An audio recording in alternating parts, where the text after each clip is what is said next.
McCarthy. Fake the handoff. And Alec Manis is going to throw a pick. They give it to Korab. Up back. Korab.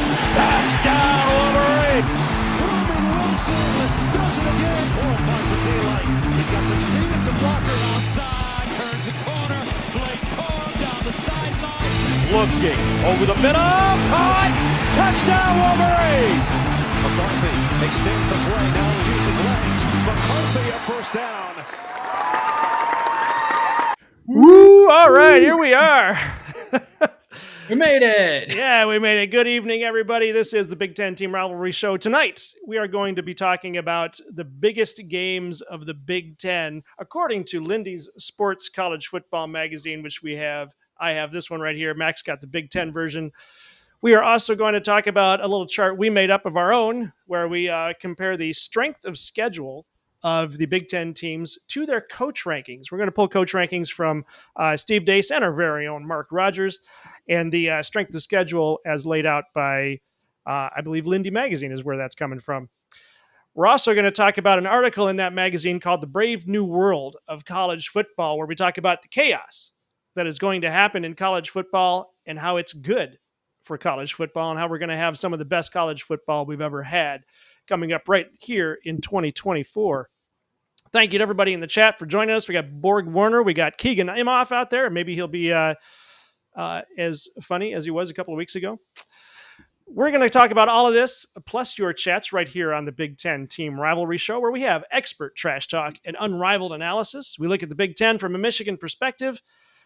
I am your host, Cliff. With me, as always, is Mac. Mac, how are you doing over there? I'm good. Michigan landed 2 top 100 recruits today. Nice. Oh, we got 4-star, I believe, what's his name? Andrew. He's a tight end. Help me out here. Tight end Andrew Olesh has committed to Michigan. National top 100 player and top 5 tight end in the 2025 class. And Michigan flipped 4-star safety Ivan Taylor from Notre Dame. He flipped his commitment to Michigan. Michigan now has the number 11 recruiting class, according to 247 Sports Composite ranking. If you measure, this is from Scott Bell, if you measure classes by average ranking, Michigan jumps up to number 7 in the nation. That's right. Michigan has a top 10 recruiting class, and they didn't spend $20 million like the Buckeyes to do it. Nice. Very good. But they cheated. They cheated. All right, before we get into the rest of our stories here, we begin, as we have been recently, with the checkdown. Mac, feel free to comment at will. Now, the checkdown is where we look at stories from all over the internet regarding college football, some of them having to do with college football, some of them not college football. But either way, we found them interesting and worthy of being made fun of. So this is where we're going to start. We're looking at some fan-based awards. Now, you've seen these polls that all the sports outlets run doing surveys of fan bases to find out, which fan is better, which fan base is better than the other fan base. You've heard about these, right, Mac? Huh? Yes. Yeah, good. Good answer. They've done surveys to find out who has the most loyal fan base, which is apparently Nebraska. They've found the loudest fan base is Penn State. The angriest fan base is Michigan State. I didn't make it up. That's what the poll was. Michigan is, of course, locked in as the most arrogant fan base, but then when you're the reigning national champions with 1,004 wins, that's more wins than any other team in college football. It's not so much arrogance to believe Michigan is the best team ever. It's just sort of obvious. It's like nature. But a new survey from sportshandle.com has a whole new category. Which college football team has the most annoying fan base? Well, let me put it to you this way. Continuing their success in the offseason, it's time for the Ohio State Buckeyes to hang another banner, because it is the Ohio State Buckeyes. Oh, I'm sorry. The Ohio State Buckeyes are the most annoying fan base in the country. Yep. Couldn't have said it better myself. Now we got to talk about Harbaugh's contract. We've heard from Sharon Moore himself that Jim Harbaugh put it in his contract that Sharon Moore should be the next head coach of Michigan if he leaves, whenever that happens. Moore is the new head coach, but as we know now, that contract never went into effect because Harbaugh and Michigan AD Warb Manuel couldn't make the deal, and Harbaugh went to the NFL. Well, I had it. A completely fabricated copy of the contract, and it has a few other interesting clauses that nobody else but me knows about. Number one, there is a John Harbaugh clause where, in fact, John Harbaugh is not allowed to enter the big house unless he kneels, says Jim is the best coach ever, and puts the forever symbol, puts that up. Also, Jim gets a quarter every time anyone on campus says 2023 national champions or 15-0. But the most interesting one is the $13 to $20 million scholarship endowment in the name of somebody named Connor S. I wonder who that is. Yeah, that's all in that contract. Not a lot of people know about that. So breaking news right here. Yeah. Interesting. Well, you heard it here, folks. You heard it here first, even. This comes from Athlon Sports. The highly anticipated college football 25 video game from EA Sports is drawing praise and criticism from just about everybody. Athlon Sports has found a few things they would like to see fixed before the game is released. Athlon believes Colorado is overrated, the SEC is underrated, and Iowa's elite defense deserves more respect. EA Sports is offering these DLCs once the game is released. And again, these are the DLCs that I alone have discovered and learned about. So again, breaking news. Wow. DLC number 1 introduces the Lou Holtz option. This adds a cutscene to the pregame where Lou Holtz trash talks your opponents by calling Ryan Day soft. DLC number 2 is the Iowa defense option. In this scenario, your defense scores more than your offense, but you're guaranteed a spot in the Big Ten championship where you will face Michigan and forfeit. DLC number 3 is the 10-man defense. This DLC makes it so you lose all the important games because you're too stupid to be a coach.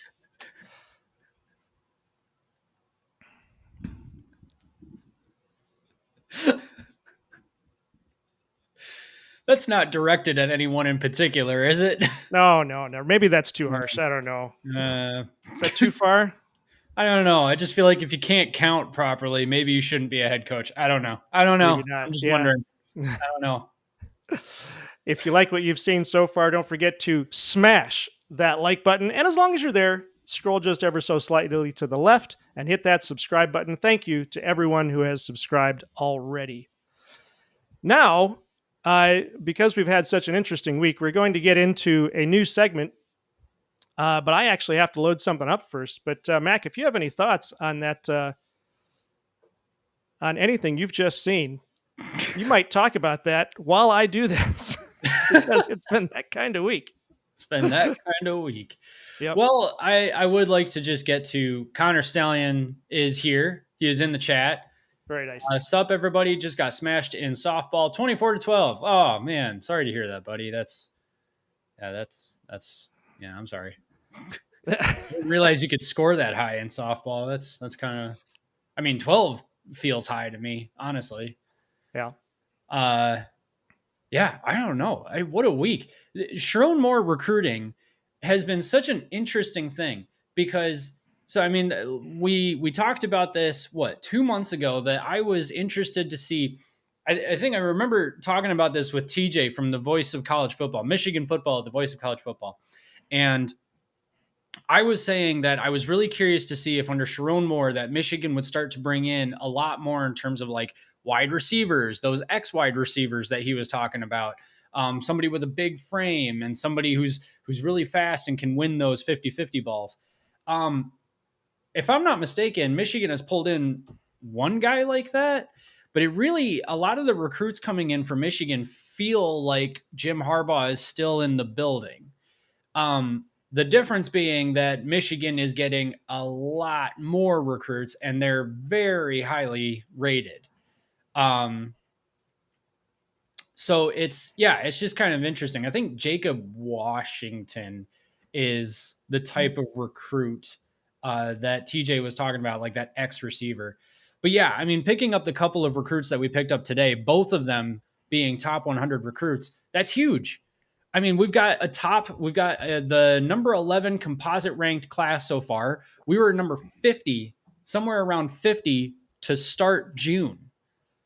So just a massive upgrade. I'm really interested to see how things go from here because, I mean, if recruiting was being held back by Jim Harbaugh, like why? What was he doing? And yet he was still able to win a national championship. So I am really curious to see what happens under Sharon Moore here. Yeah, I'm pretty excited. Like, because he started out kind of slow with the recruiting and it's been picking up ever since. It's kind of wild to see what's going on. Yeah. All right, are you ready for your segment? I am ready, yes. Okay, let me get this loaded up. We have a new segment here called... Oh, we're getting there. Hold on. You get to be the big one while I'm doing the segment. My segment, man. Hold on. Here's what I'm going to do. Oh, what? Oh, here we go. Nope. Well, wait, where's the thing? There, okay. I guess I have to be here too. I was thinking it would just be you, but it's going to make me stay. All right. No, you just stay. I'm going to be quiet. Okay. Shut up a second. I'm talking. Okay. This is our new segment, which, as you can see, we are every time we try something new, we run into all kinds of problems because we don't test anything. Because why would we? So here we are with what we are calling Max Monologue. If you can come up with a different name, actually drop it in the chat. If you have a better name for Max Monologue than Max Monologue, drop it in there. And if we use it, you will see it here next week. Try and include the word macaroni because I just feel like that's a good thing to include because I've been craving some macaroni and cheese lately. All right. Max, ready? Monologue. I was thinking we could do like Professor Mac and this is my lecture. Oh, that might work too. Yeah. I don't know. I don't know. Anyway, here we go. All right. Do not fear the brave new world of college football. Dennis Dodd wrote in an article for Lindy Sports College Football 2024 Preview Magazine, and in that he claims that the brave new world of college football is really not all that scary. He talks about how the NCAA argues in court that paying players would ruin the tradition of college players being unpaid amateurs. Well, yeah, kind of. But I mean, tradition, right? Because that's always the best reason to do something, or not do in this case. The NCAA argued that NIL would ruin the sport, that people everywhere would turn off their televisions, leaving the game to die a very unprofitable death. In the distance, you can hear sirens, babies crying while mothers weep. So far, the NCAA has been completely wrong. The game is in a very strong position, revenue-wise. I think you got to go to the next slide.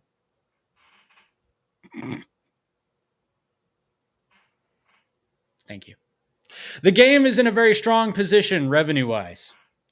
Dennis Dodd writes that attendance is up in consecutive seasons for the first time since 2008. TV viewership for the New Year's Six bowl games was the highest in the last 5 years and the fifth highest in the 10-year history of the college football playoff.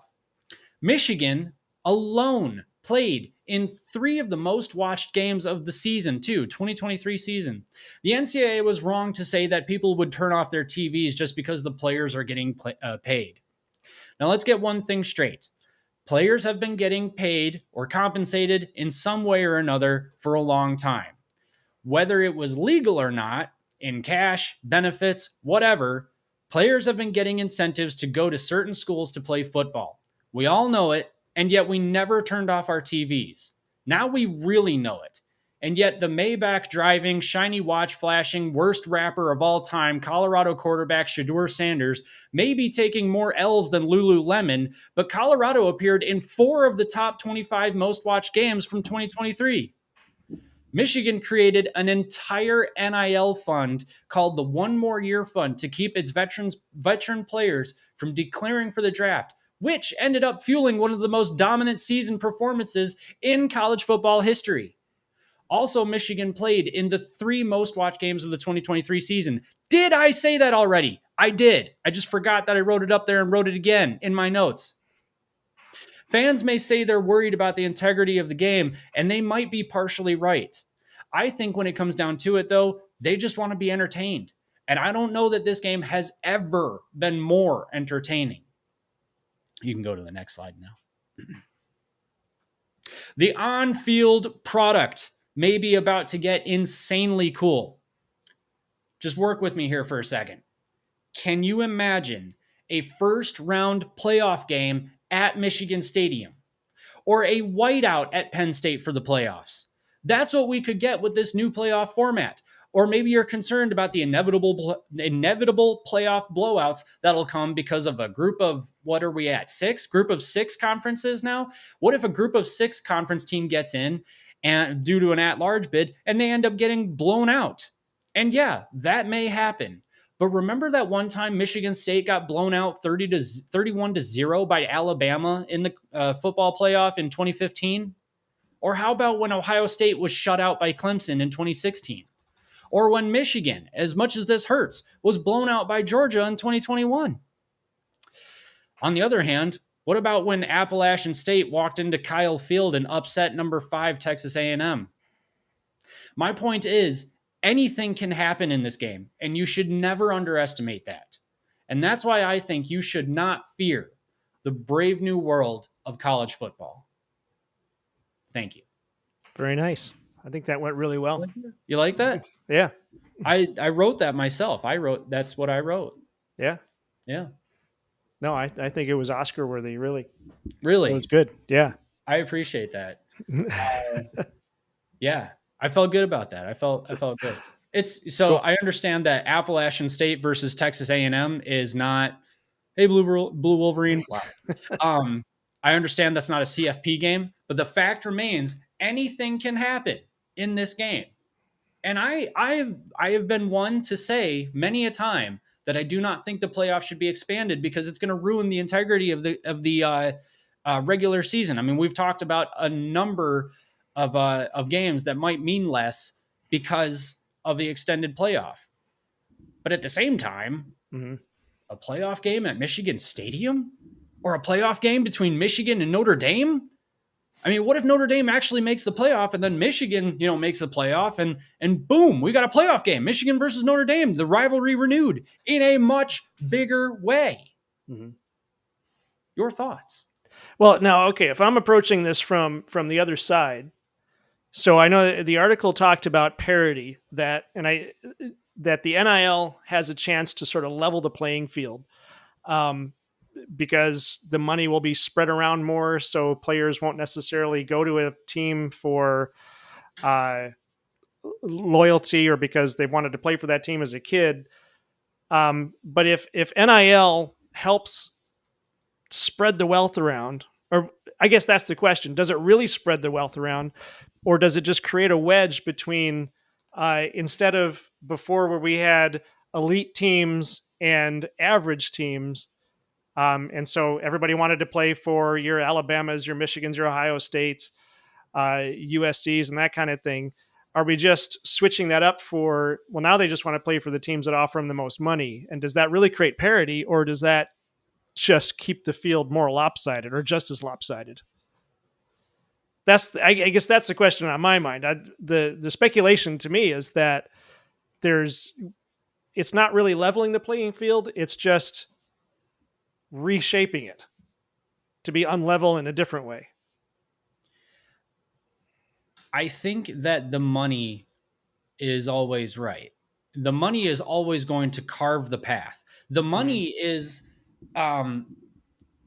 companies don't innovate unless they know that there's money in it for them, or unless they know that not innovating means the loss of money.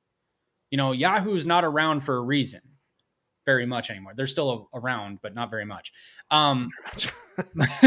My point being that the money is in the bigger conferences. The money's in the Big Ten. The money's in the SEC. The money is moving away from the ACC, but they're still kind of there. And the Big 12 is still kind of there.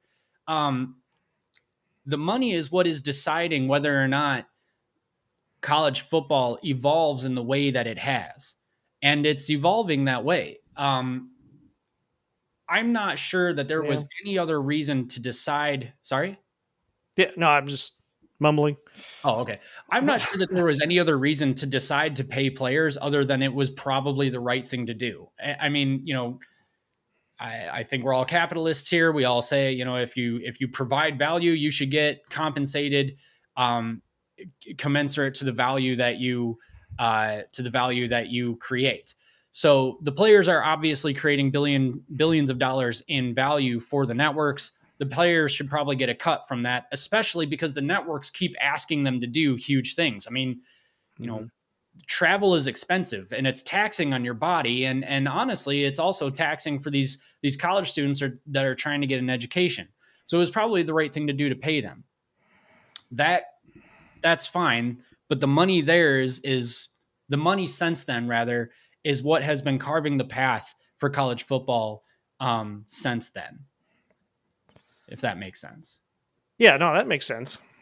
The other question I had, so looking at that article, then they talked about what we've been talking about with the SEC versus the Big Ten as an NFC AFC comparison, and everybody's been talking about how this new NIL situation is going to turn college football into the NFL minor leagues.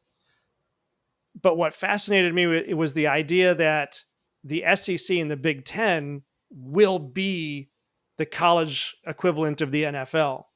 And I think Steve Dace was even saying on Mark Rogers' show the other day that he sees the Big Ten becoming the Big 20, and then the SEC becoming the Big 20, and then basically you have 4 divisions, North and South. So the Big Ten would have its East and West division, the SEC would have its East and West division, and basically creating the NFC. Yeah, the NFC. Nope, I'm sorry. The North versus South conferences. Yeah, with their own East-West divisions, and that becomes the NFL. And I think, or the college version of the NFL. And I think even the article talks about how the SEC and Big Ten have even been working together to sort of float the idea of having their own playoffs rather than being part of the CFP. Yeah, I mean, I think that's where it's going to end up. The NCAA clearly does not like what's going on right now. I mean, we know that the CFP doesn't have anything to do with the NCAA because of what happened with Michigan sign stealing, that the CFP said that's more of an NCAA issue. We don't care. So they're kind of separate. So if the CFP if the money ends up dictating that the Big Ten and the SEC become the North and the South of the College Football Amateur League, the CFAL, if you will. Wow, that took some brain power. Ouch. If that's what happens, then it's because of the money, and the money dictated that they were going to do that.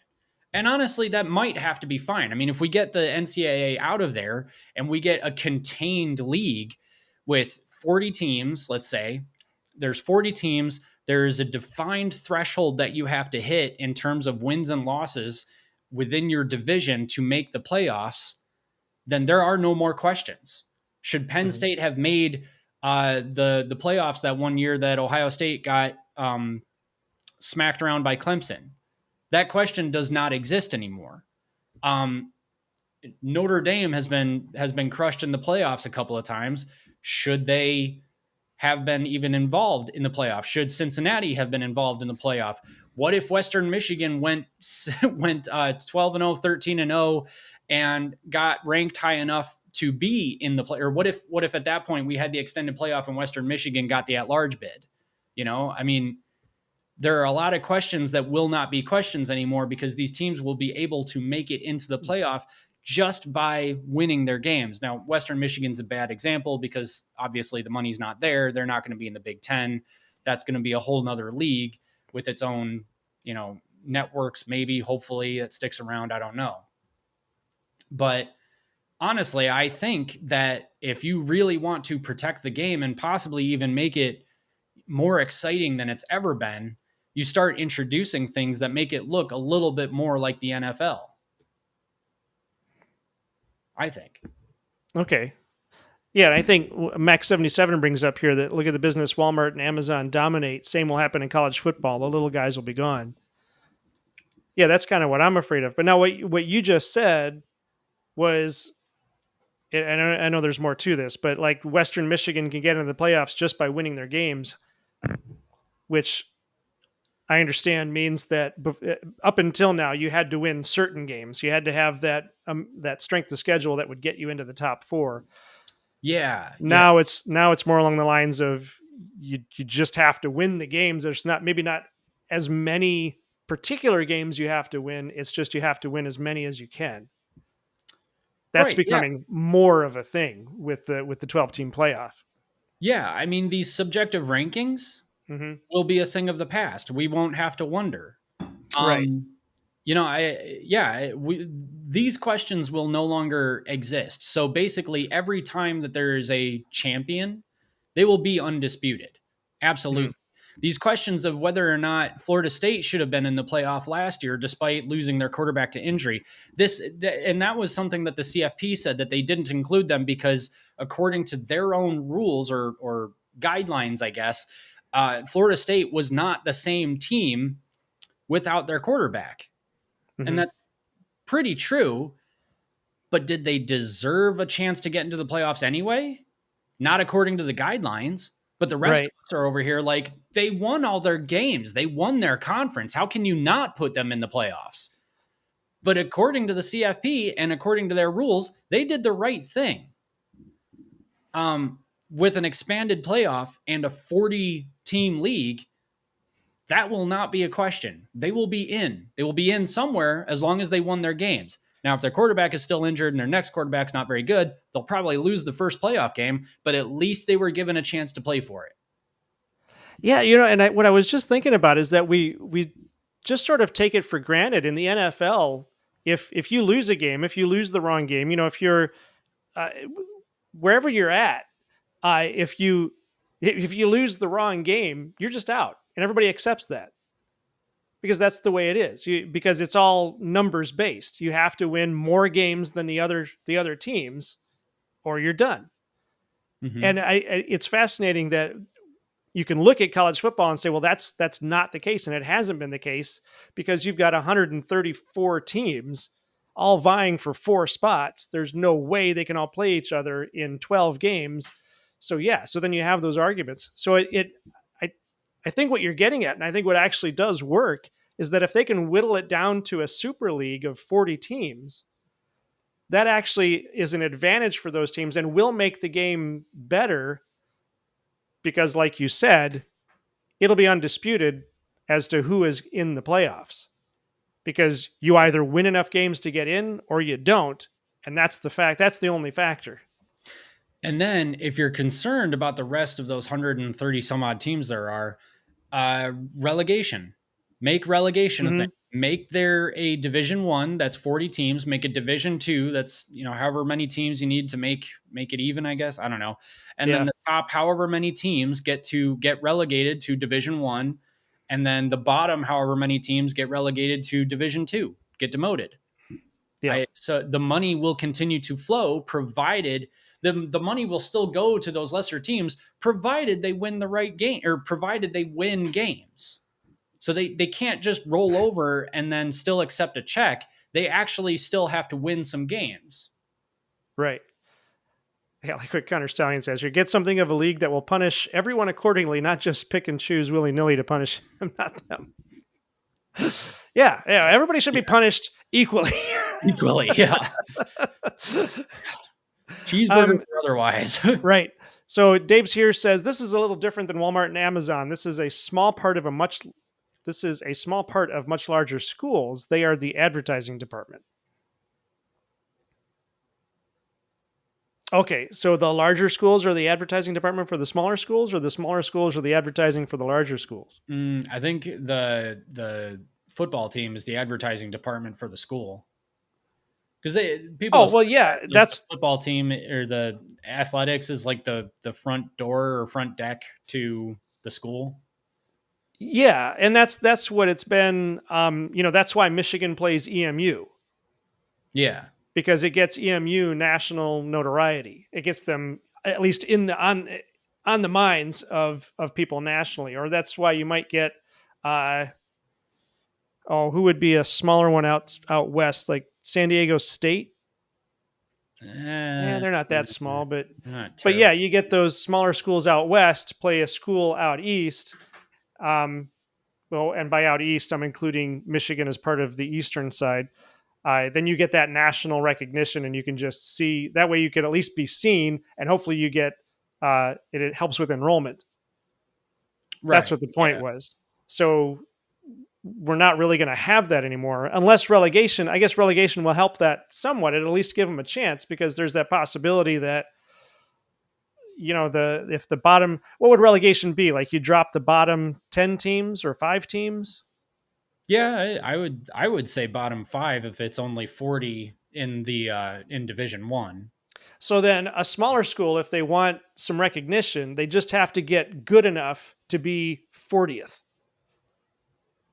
No, a smaller school, like a Division 2 school at this point, or at that point, would need to be in the top however many of that league to get relegated. Well, in their league. No, it's from D2 to D1. Right. Okay. So I go back to, and the only one I can think of right now is App State. Unfortunately, that's always the front of my mind as a Michigan fan. But Appalachian State being one of the best FCS teams beats Michigan and then becomes an FBS team. So that's kind of like what relegation would be, right? Except that in this case, somebody would have to leave the FBS for the FCS team to come in. Yeah, someone's going to get demoted. So the same amount of teams that get demoted would be promoted. Right. So in that case, if you're looking at the 40 teams that are part of the Super League, whoever those, let's say the bottom 5 get dropped out. So all you have to be in the non-Super League is to get up and be good enough to be in that 35 to 40th place. If you can jump up there for a season, play those other teams that are getting national recognition, that's your way to get some national recognition. Yeah, but if you finish in the bottom 5 again, then you're going to get demoted again. Well, right, but that's what I'm saying. They get their chance to get up there, get seen, and then they drop out again. Oh, yeah. They can make an effort to say, okay, we're going to dump all the resources we can into the football program for the next 5 years, get up into that Super League for a year, and then see what happens. It's kind of like, doing an ad campaign on Google. We're just going to throw some money at it and see how far it goes. And, if it works, it works. If it doesn't, it doesn't. Yeah, without any like actual targeting or anything. Yeah. Right. The other another issue I liked here. Wait a minute. I'm sorry. Hold on. So Connor says, I think what Dave is saying, like if UGA plays Texas State showing up to the game gives them that program kind of thought. Yeah. Okay. Yeah, that's where we got to with that. And then, sure, UGA would crush them by like 80, but you got on TV. Congrats. Yeah. Yes. And in our area, that's what the Michigan EMU game has been like.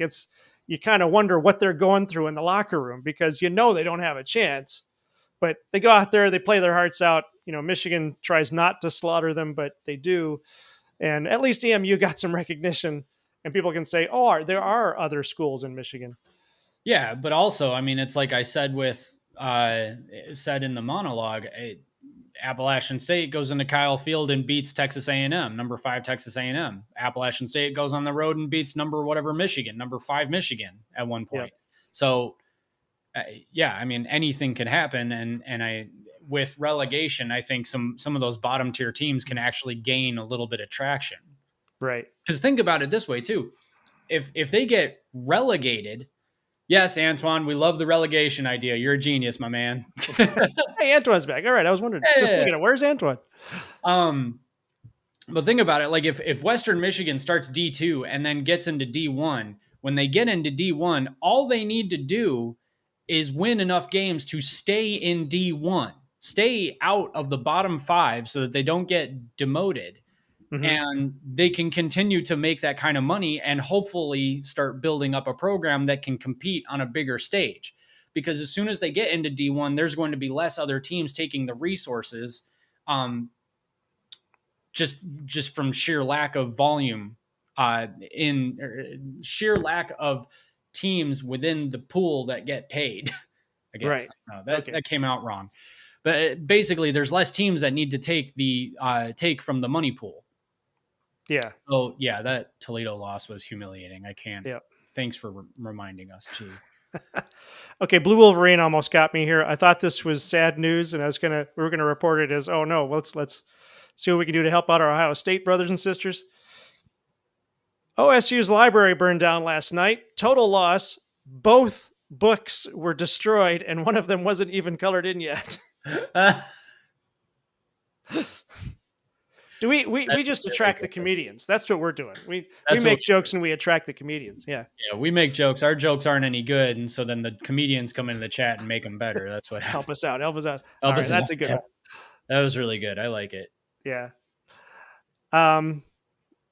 Keegan says all those lower teams are going to get cherry picked in the transfer portal, so it will no longer be possible in a few years. What do you think of that? Maybe. I mean, there are a lot of situations where, like, low ranked recruits, 2 stars, lowly ranked 3 stars, low ranked 3 stars, whatever, are given a chance at some of those bottom tier schools. I'm trying to remember Corey Davis, I think, was like a 2-star. And the only D1 offer he had was Western Michigan. I'm pretty sure that's how that worked. Mm-hmm. And if I'm not mistaken, he still holds the NCAA record for most receiving yards in a season. And it was set during that 2016 season. Zach Terrell, the quarterback. There were a lot of players on that team that did not have D1 offers from anywhere other than Western Michigan. And that team crushed everybody except for Northwestern. They squeaked by Northwestern, but that was the season opener, so we'll give them that one. But they crushed everybody for the most part on their way to a 13-0 season, and then had a pretty solid Cotton Bowl game against Wisconsin. And now my point here is that you've got these low-ranked recruits who the only chance that they get is with these bottom-tier teams. And yeah, sure. I mean, they might. The transfer portal is absolutely a thing now. The D1 teams might start to pick off players from those D2 teams, sure. But it's not like the D2 teams. That could happen now, I guess, is what I'm trying to say. And yet there are still situations where these quote-unquote D2 teams that I would be referring to are still giving some of these D1 teams a run for their money, these hypothetical D1 teams. I mean, otherwise Appalachian State shouldn't have beaten Texas A&M. So it's a lot more than just it's a lot more than stars. It's a lot more than money. I mean, sometimes players will get offered money and stay at the school that they're at just because they like it. Yeah, I might be rambling here, but I guess all I'm trying to say is that, I don't know. I don't know that would happen until it does happen. There is absolutely reason to suspect that it would happen, but I think that there's reason to suspect that it wouldn't happen as much as we think it would. I think that sometimes we have a tendency to think that when things change, it's going to be horrible, everything's going to be terrible, but actually everything ends up being okay. Yeah. First of all, Connor Stallion's giving us an update on the Tigers game. 1-0 Tigers over the Cleveland Indians. Sweet. Go Tigers. They're not well. No, they're not. Dave's here has a counterpoint that relegation is not something the haves are going to sign up for. If that's where the money is, then they won't have a choice. And what I mean by that is if there is a pool of money that is getting distributed to 132 FBS teams, I think? If it is getting distributed to 132 FBS teams, and if schools want more money, then you decrease the amount of schools that are taking from that pool of money. So then split that pool of money into two different pools, a D1 pool and a D2 pool, make the D1 pool a lot bigger than the D2 pool, and put the halves in D1. And there's less teams taking from that pool of money, which means that the D1s would end up potentially making more money than before relegation. Okay. So Dave's here has a couple of follow-ups. So Bowl Division 1 could take away the lower level player, D2, D1, D1 Bowl. Not sure I'm following there. Yeah, I'm not either. But his next comment here is, do you think Indiana is going to vote itself out of the cash the Big Ten has? That is what you're asking. Do you think Indiana is going to vote itself out of the cash the Big Ten has? So, yeah, I guess that's a question. I guess what does that mean then? So then all of the teams have to agree to relegation, right? Or I guess it depends on who does the relegation. If the NCAA is in control of that, then they would basically have all the teams in that 40 team league, let's say, they would all vote on it. I'm thinking, or would they? I think maybe I'm thinking about this the wrong way. Would they necessarily vote on it, or would the NCAA have a committee that decides this is what they're going to do? And if you want to be part of the NCAA, that's what you have to do. Which I guess this is where all the speculation is going to be really off the rails, because if the NCAA doesn't have the power anymore starting this year, then the Big Ten and SEC are going to put together not the Big Ten SEC.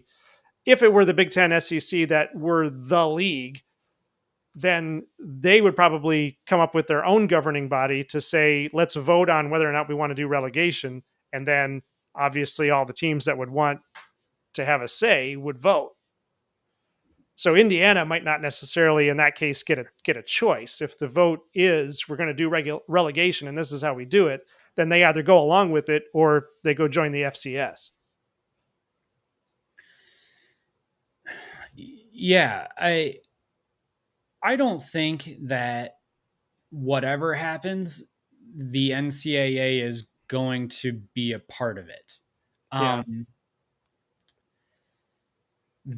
So it's like what Dave's here says. The NCAA doesn't decide. The NCAA is made up of the leagues that are made up of the schools all have votes. Okay. So it's the schools that control things. It's the leagues that kind of control things because the schools control things. So he's right. Indiana is not going to vote for relegation because they know that they will be relegated to D2 basically immediately. Okay. So the NCAA is not going to be involved because the Big Ten and the SEC have actually already started sort of acting on their own behalf. The Big Ten and the SEC have already started kind of developing that super league, right? So yeah, I guess a question would be: would your Indianas, would your Vanderbilts get relegated to D2, and would that mean that they vote against relegation? I guess at that point it depends on if you need unanimity to pass relegation at that point. If you don't, then Indiana and Vanderbilt might just be screwed, which could be bad for their program. I don't know how much money it requires for them to run their program right now or how much they need from the networks. If theoretically the D2 money would be enough to keep those schools alive. So it's not like those schools would really go anywhere. So at that point, Indiana might just be kind of upset, but they also might just have to deal with it. Right. I think what Connor here says is that Indiana is irrelevant anyways. College football, they ain't that good. College basketball, they ain't been to the Final Four in ages. Yeah. Yeah, I think that's what's going to happen. It feels like that's what's going to happen, that we're going to end up with more irrelevant teams because I mean, I can think right now that if the Big Ten and the SEC come together and create that 40-team Super League, that's probably all I'm watching, and I'm guessing that's going to be what the majority of football fans watch. Everything else is going to be the UFL, the college football UFL.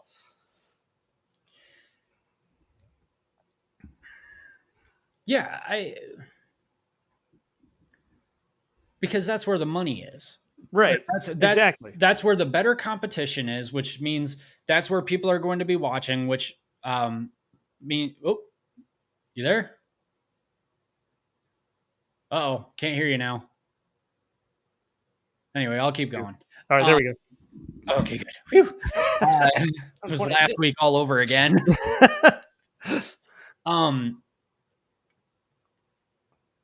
Where was I? Yeah. The money would be with D1 for sure, but there would still be money for D2 because it's not like people are just going to stop watching those other teams. There are still I'm still going to watch Western Michigan football as long as it's not on at the same time as Michigan. Actually, even if it is, because I can have two screens up. So the money is still going to be there. It might not be as much, but it should be enough to keep the programs alive. And then if the programs are pissed off because they want to be getting that D1 money, then win games. If Indiana's upset because they're not getting the D1 money, then win your games. Get into the top 5 of D2, get relegated. And that top 5 is hypothetical based on what we're saying. But that's what you got to do. Look at this Wrexham FC thing that's been going on. There are, I don't know how many leagues of soccer over in the UK, and this Wrexham FC. Have you seen this show on Hulu or heard of it? No, it's owned. It's called Wrexham FC. I think that's what it's called. I know it's Wrexham. I just don't know if it's FC. But it's like I don't know how many football or soccer. Mac is like Jack Bauer in 24, split screen TV. Yeah, that's how I watch football, my man. And I watch over to the president. Nope, that's that other show. Not Lone Survivor, Designated Survivor. Designated, yeah. Yeah. So Wrexham had to win games in order to get relegated to better leagues. But the only way that they were able to get resources into the league, so Ryan Reynolds and Rob McElhenney, the guy from Always Sunny who plays Mac, that guy, they invested into the team. They had to get a bunch of resources into the team to get what they needed to build up the team, make them better, and instill some life into that program. And then they started winning games, and then they got relegated. Now, I have no idea how TV money works in UK soccer, but whatever. I mean, the point is that it took an infusion of cash to inject life into that program. Over here, what we're suggesting is relegation with D2. There would still be enough money to at least keep each program alive. It might not be the kind of money that they want, but it's at least enough to keep them alive. And if they want more money, then you've got NIL. They've got collectives. Get your rich folks, get your rich alums to pour some money in, get some good recruits coming in. Take the rejects, the rejected recruits or the rejected players that transfer out of the D1 schools, compile them all onto a team. Indiana can go get the Alabama rejects, the Michigan rejects. And I apologize, I don't mean that they're actually rejects. It just means that they weren't good enough to start the way that they wanted to. These players are transferring because they're not getting the playing time they want. Great. Indiana can call them up and say, yo, you can be a starter today. We will get you a semi-decent NIL package. It might not be great, but at least you can start. And they would be like, yeah, I want playing time. So yeah, I'm going to go to D2 Indiana. And then all of a sudden, Indiana's got a team of all-stars, not really, but a team of really good players that were all not good enough to start at other teams, but with all of them on the same team, now all of a sudden Indiana is beating everybody in D2 and they get relegated to D1. There are ways around this. You just got to be clever. It's not like if we did the relegation system that all of a sudden Indiana as a program is going to cease to exist because all of a sudden there's no money coming in from anywhere. I mean, a lot of people forget, or maybe not, these schools are state funded. So the football programs aren't going anywhere. Yeah, I think it's really just the harsh reality of changing sports and changing the economy. I certainly don't want these schools to get left out. I don't want to see Indiana dropped by the wayside, or as Dave's here said, like half the schools. I don't want that. I'm not looking forward to that. But it's they're supported by financing, and if it's not there, then it's not there, and there's nothing else you can do. You got to make changes. But there are also more options than ever to get that financing. Right. And it's State- entirely possible. You could have the Big Ten SEC Super League, and then you could have who's left? The ACC and the Big 12 Super League. Yeah, It's just a different league with different viewers. And I mean, I'm sure the ACC teams and the Big 12 teams have a sizable fan base, like you said, that could support them, and the money would be there. yeah. I mean, yeah. I mean, Yeah. it essentially wouldn't be too different than it is now, except that instead of Power Five and Group of Five, instead of having those 10 conferences, we've got 2 or 3 conferences, and and there you go. Yeah. The other thing is too, I mean, you could have all of these schools agree to join the super conference too. Like if the Big Ten Mhm. and the SEC merge and they form, the American College Football League, AFCF. Yeah. If they join the AFCFL and then they say, okay, we want to, or the other schools say, okay, we want to join the AFCFL as well. Then what they can do is bring everybody in, but as soon as the league gets big enough, they can start developing multiple leagues, and they can keep. So if the Big Ten and the SEC were D1, then the teams that want to come in after those 40 teams are decided on can start the D2 league. And then everybody exists underneath the AFCFL umbrella. So all of that money can still get distributed equally, but you've got one league that is of the top 40 teams, and then another league that is the next 40 teams or whatever. But you can at least keep them even to make the scheduling and the playoffs easier to manage. So then it still comes down to numbers. Wins and losses are what determines whether or not you get into the playoffs. So actually, you don't even need to make D2 get less money than the D1 schools, especially if those schools that would be in D2 want to join this super league on their own anyway. Mhm. I missed one back here. Dave's here said relegation is un-American. What?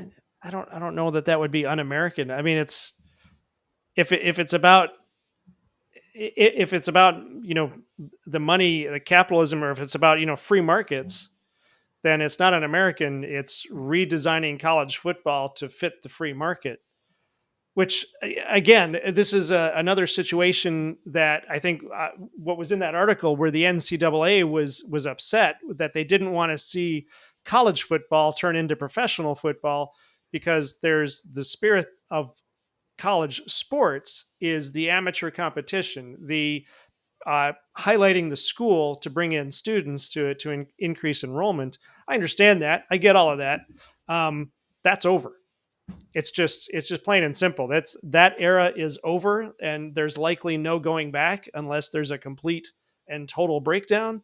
Um, but now college football has to fit the free market, and that's just the way it is.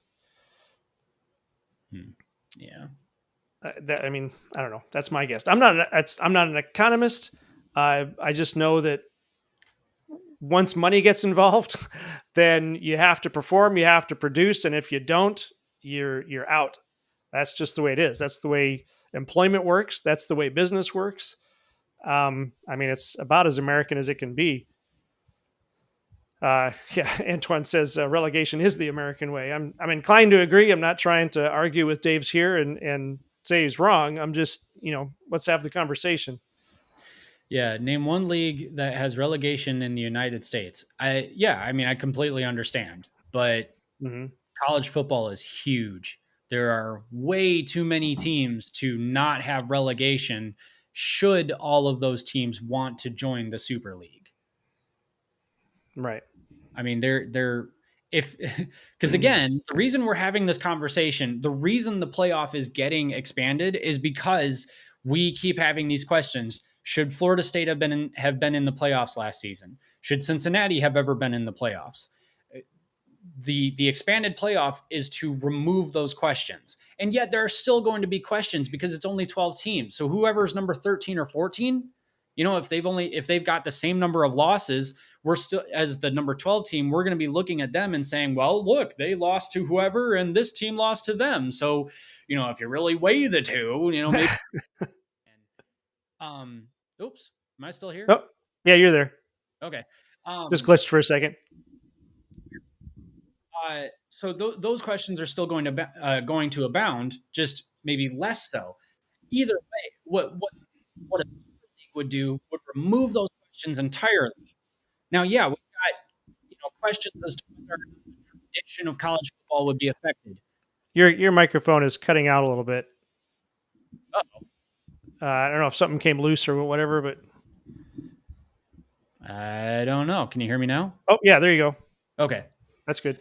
So, yeah, there are questions about whether or not the tradition of college football will be affected. We've talked about the game, the Michigan-Ohio State game. Is that going to mean as much as it has?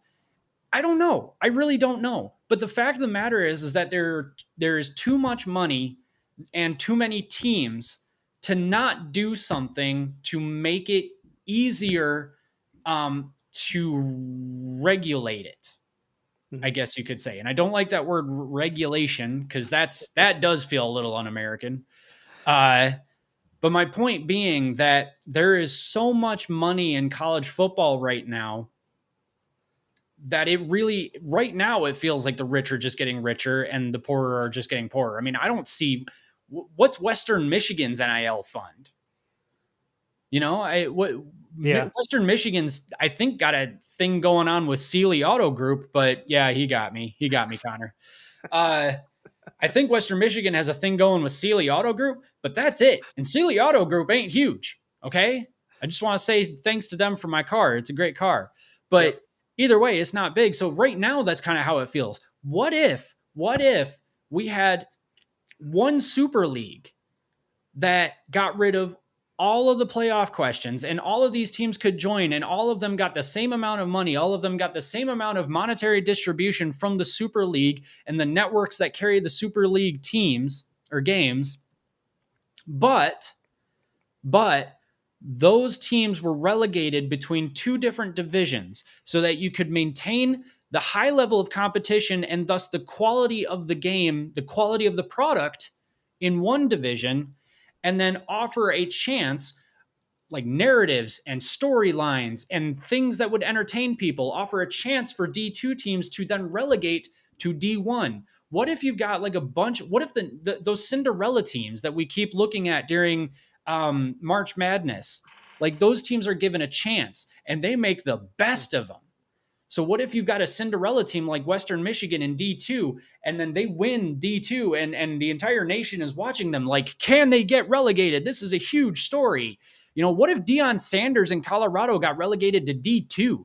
That would be a massive story. Everybody would be watching them in D2 next year. Mm-hmm. Everybody would be watching to see if they could get relegated to D1. What I'm saying is that the entertainment factor is still there. The money is still there. And I think that relegation does not do away with the entertainment factor of the game. So relegation, I don't think, is anything to be afraid of. All it does is maybe affect some of the tradition that we have right now, but it would level the playing field in a lot of ways, and it would remove all of the questions about the playoffs. Mm-hmm. To Dave's here comments, and you want to change the whole thing fundamentally, I think is what he's saying. Don't want to change it. What we're speculating is what could happen as it's changing. Maybe it changes into this, maybe it doesn't. If it does, this could be what happens. I would love it if college football went back to the way it was in the early 80s. I mean, then it was just, brute force, win the game kind of thing. And I'm sure money was involved. I was a kid then, so I didn't pay attention to any of that, didn't know what was going on. But I wouldn't mind getting back to those days when it was just a mud fight out there on the field. Right. Real quick, actually, I don't know if Moose is still out there, but Moose has given us a recruiting update. Andrew Marsh might be moving his commitment date up from August, looking good for Michigan. Also, he's got Washington, Wright, and Marsh is going to be a nasty group of wide receivers.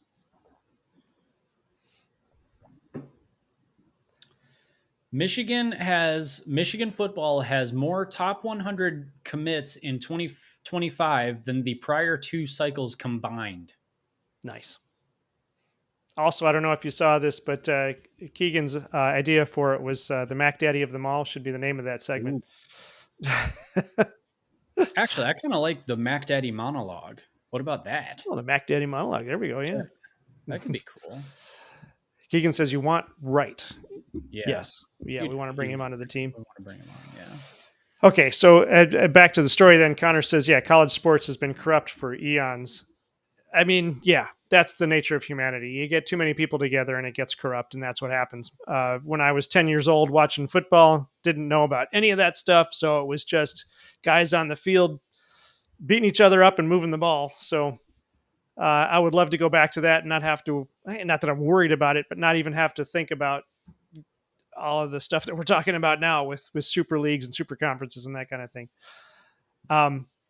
One other thing I wanted to point out in that same article, and we are actually still talking about the Brave New World article in Lindy's Sports College Football magazine, but the whole idea of they quoted, they brought up the old quote of "You don't want to be the guy who follows the guy," and we've got 2 of them in college football here in the Big Ten. Kalen DeBoer is following Nick Saban, and Sharon Moore is following Jim Harbaugh.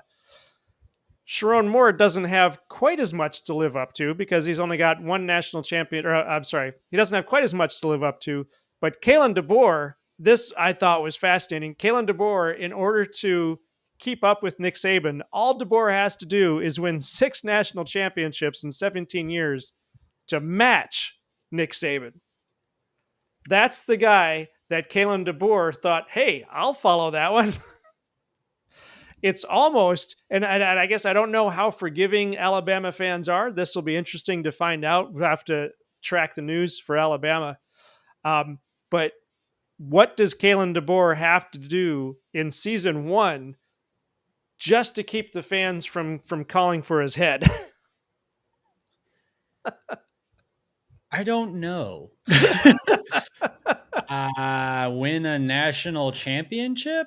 I mean, you think about, look at what Jim Harbaugh went through in those first couple of seasons. Well, the first season, we were like, okay, well, he's just getting started. The second season was, okay, well, and then the third season was, is anything going to get fixed? I mean, we were, not we necessarily, but they were calling for Jim Harbaugh's head within 2 to 3 years. And actually. And Kalen DeBoer isn't following up Rich Rod and Brady Hoke. Kalen DeBoer is following up one of the greatest college football coaches in history. Yeah. He is the guy following the guy. And it's going to be interesting to watch. I think I'm going to try to watch as much Alabama football as I can this year because that one's going to be fascinating. But see, this is what I'm talking about with storylines. Yeah. As long as the storylines are there. As long as the storylines are there, the game will be fine. Yep. Also, I just realized we've got like 20 minutes left, and we've only covered one story. Keegan says that's a bad spot to be in. Yeah, it is. It's either going to be a terribly bad spot, or we're going to find out that Alabama fans are very forgiving, and Kalen DeBoer is going to get the time he needs. I don't think he'll get a lot of time. I'm guessing that he's in that 3 to 4 year range, and if season 3 is not looking fantastic, season 4 he's on the hot seat and probably gone.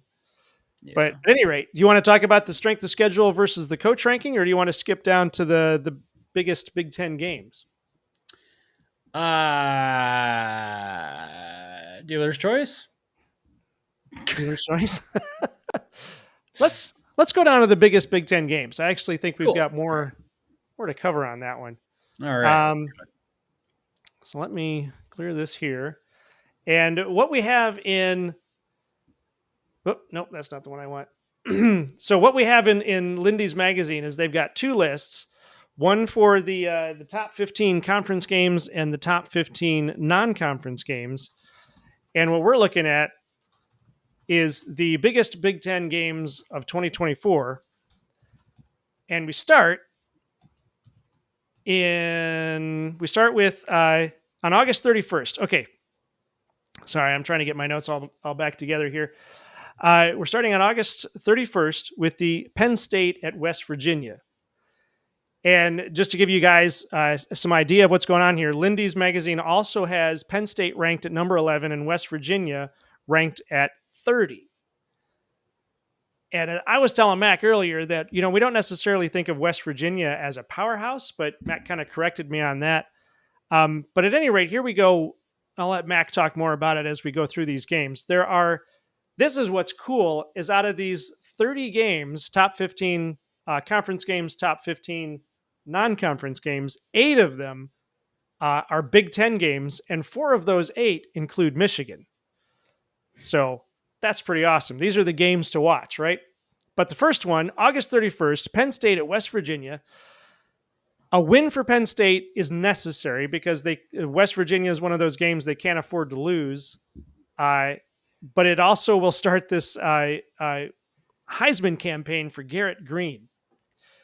Garrett Green, what did I do? I had that set up. Garrett Green is a quarterback. Do you have that? For West Virginia. Okay, do you have the stats on him? Oh, no. No, I don't.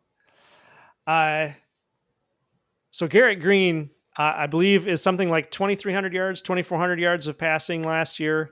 Yeah. 16 some odd touchdowns. Or no, I'm sorry. Was it 16 or was it 34? Lots of touchdowns. But at any rate, Mac, I'm curious as to how you see this one playing out. Penn State at West Virginia, August 31st. What has to happen? Yeah, Penn State has to win. Right. Well, that seems obvious. Yeah. Right? They have to win. So Garrett Green, 2,400 yards, 16 touchdowns, 4 interceptions. All right, I remember. 772 rushing yards and 13 rushing touchdowns. So he did actually have 29 touchdowns. Yeah. Wow. Oof, good quarterback. Yeah. So we do this every year. Okay. We do this every year where we say like, oh, Penn State is right in the mix with Ohio State and Michigan and now Oregon and for the Big Ten. And they did it once, but inevitably Penn State is going to get to some sort of big game. They're going to do very well early in the season, and then they're going to get to some sort of big game, and they're going to completely lay an egg. Okay, they did this against Ohio State last year, kind of, actually. Penn State's defense really kept them in it for the most part, but the offense looked dreadful. This year, they don't have a tough opponent outside of West Virginia. Admittedly, don't know a lot about the Mountaineers, right? Mountaineers? West Virginia. Yep. Don't know a lot about them other than their quarterback is really good. And that alone, and the fact that that it is at West Virginia means that West Virginia can pull off an upset. They absolutely can. Their quarterback is good enough to do that. Then Penn State has Bowling Green, Kent State, Illinois, UCLA, and then they're at USC. USC, we'll find out what they're like. I don't know. I'm not lowering any or removing any question marks from them until I get to see them play, because they keep talking about this whole revamped defense, and we'll see. If Penn State loses to West Virginia, then I don't see how they would beat, let's say, Wisconsin, because Wisconsin's on the road. Wisconsin's not going to be that bad. They should be decent, at least as good as West Virginia, right? In at least on defense, maybe. They're certainly not going to beat Ohio State. Washington is questionable. And then they've got at Purdue, at Minnesota. So if Penn State, the West Virginia game for Penn State is kind of one of, let's call it 3.5 chances for them to prove that they belong in the playoffs. If between West Virginia, USC, Wisconsin, and Ohio State, if they lose one of those, they're in the playoffs. If they lose two of those, they're in the playoffs, but they don't get a Big Ten championship appearance. If they lose three of those, which I think they could, it is possible, they're not even in the playoffs. So if West Virginia, if they open the season at West Virginia and they lose, then I don't see them beating like a Wisconsin or an Ohio State. Yeah.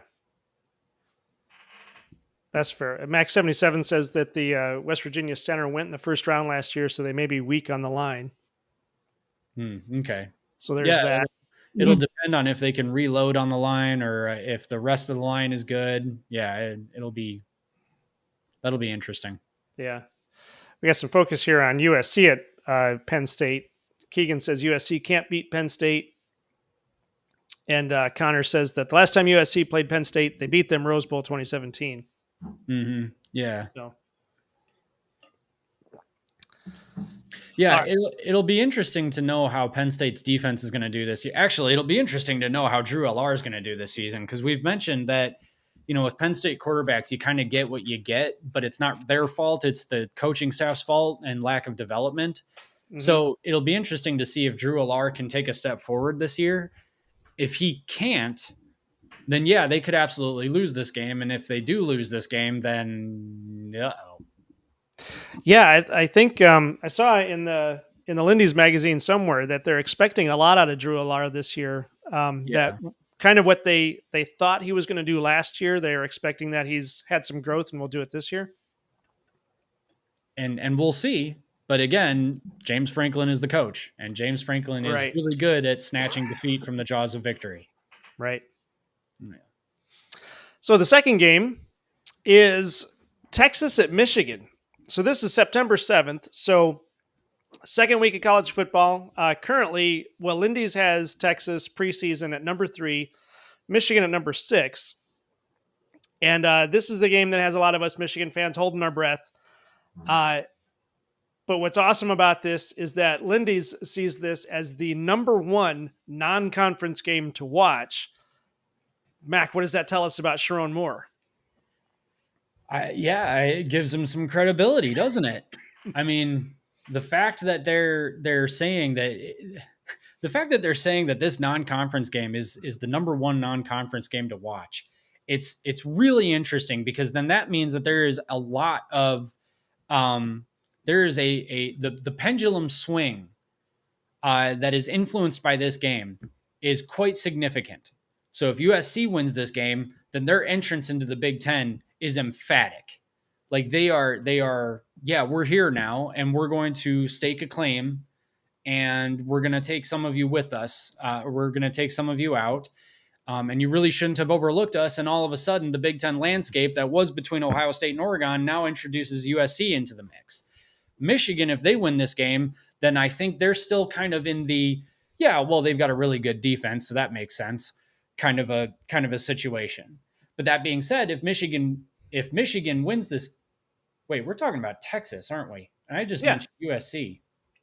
Oh, hold on a second. I thought you were building to something. Nope. I thought we were on USC that whole time. Excuse me. I guess either way. So, okay. Actually, if Texas goes on the road and beats Michigan, then the rest of the SEC should be on notice. So it kind of still works out. Texas going to this is the first year into the SEC. If they can go on the road and beat Michigan, then the rest of the SEC is kind of on notice, because Michigan's defense should be just as good as last year's. If not, there are some people saying potentially even better. Okay. So that would put the rest of the SEC on notice. Alabama should be concerned at that point, because, a little bit of turnover in the staff, still a really good roster, but they should be concerned. Georgia, I'm really curious to see how they do, but either way, Texas would put the SEC on notice. Michigan, if Michigan wins this game, then they're basically telling the rest of the Big Ten, we're still here and you still need to worry about us. And that's particularly relevant for Oregon and Ohio State, because Oregon, there have been questions about size on the D line and size on the O line too, I think. And if Michigan wins this game in the trenches, then Oregon better take notice.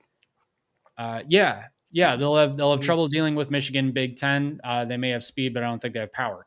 Yeah, and that's what I'm saying. So they would definitely need to take notice of this game. Ohio State, similarly, because Texas should have a pretty solid offense coming into this game.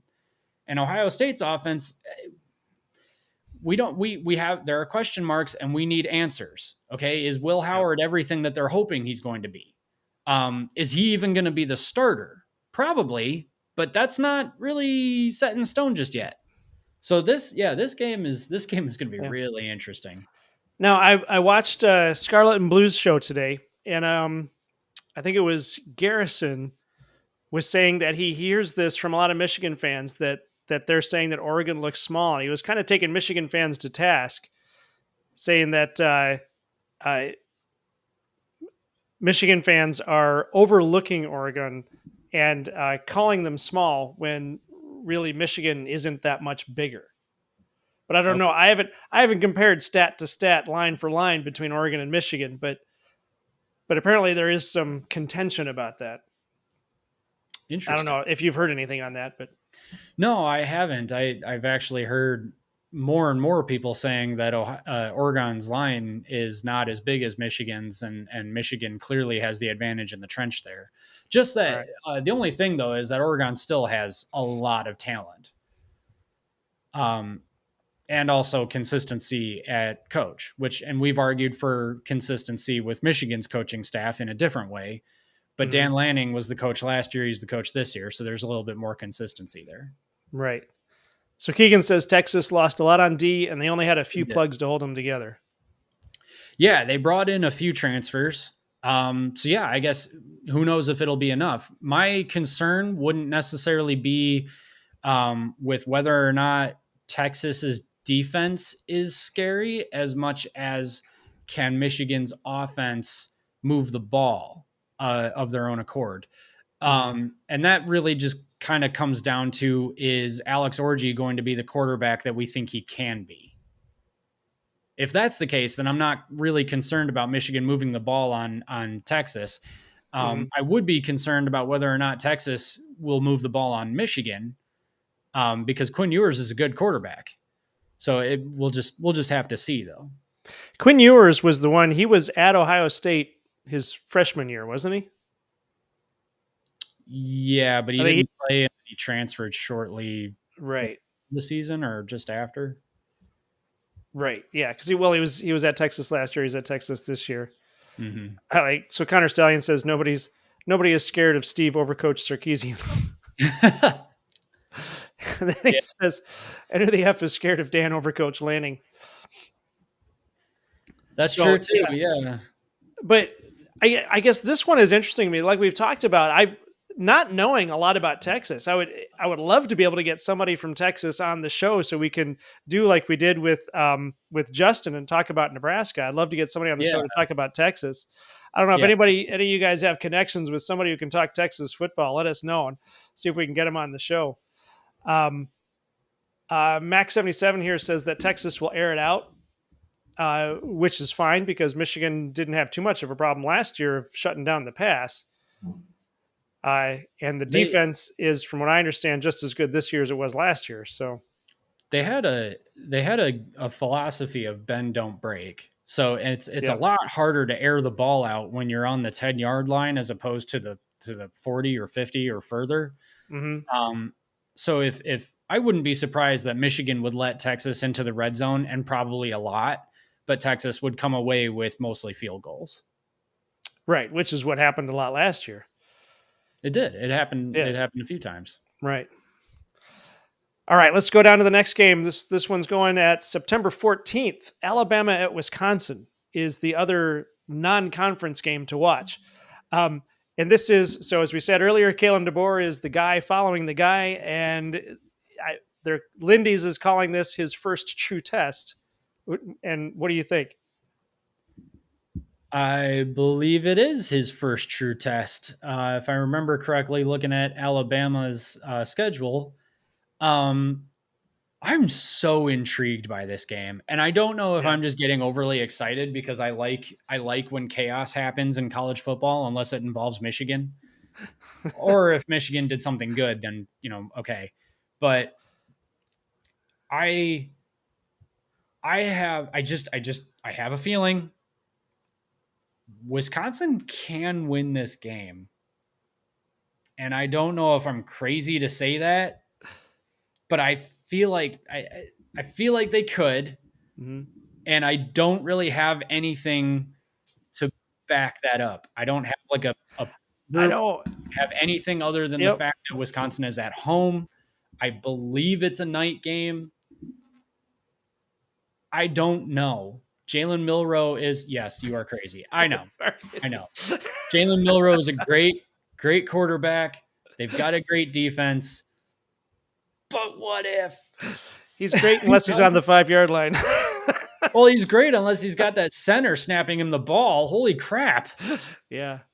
But I know it. So yeah, Alabama is such a question mark because I mean, obviously Kalen DeBoer took Washington to the national championship, didn't win it, but got him there.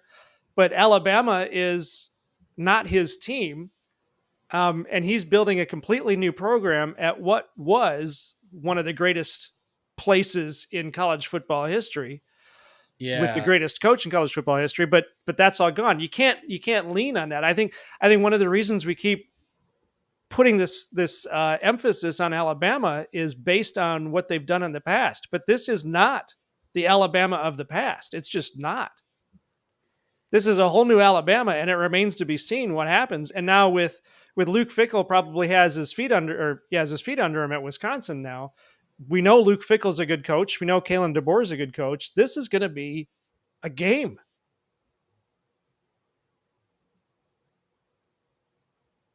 Yeah. No? I don't know. I have that feeling like, man, this feels sneaky to me. Like if Alabama doesn't show up, then it feels sneaky to me. If Alabama doesn't show up, then yeah, maybe Wisconsin wins it. The line, according to ESPN Bet right now, the spread is at Alabama -8.5. It's a single digit line. Yeah.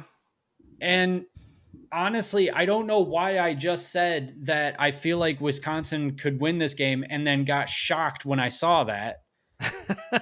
But I don't know. I think Alabama has far more talent. They have a far more proven coach. I'm not going to say better, but more proven. I just don't think that Kalen DeBoer is going to need much more than a season or two to get Alabama right back to where they were under Nick Saban. And that could potentially mean even this season. Mm-hmm. But what if there is a rocky start to the Kalen DeBoer era? What if losing Caleb Downs on defense ended up being a big deal? I understand they brought in Keon Sabb. I don't think it's the same position, but they did bring in Keon Sabb from Michigan.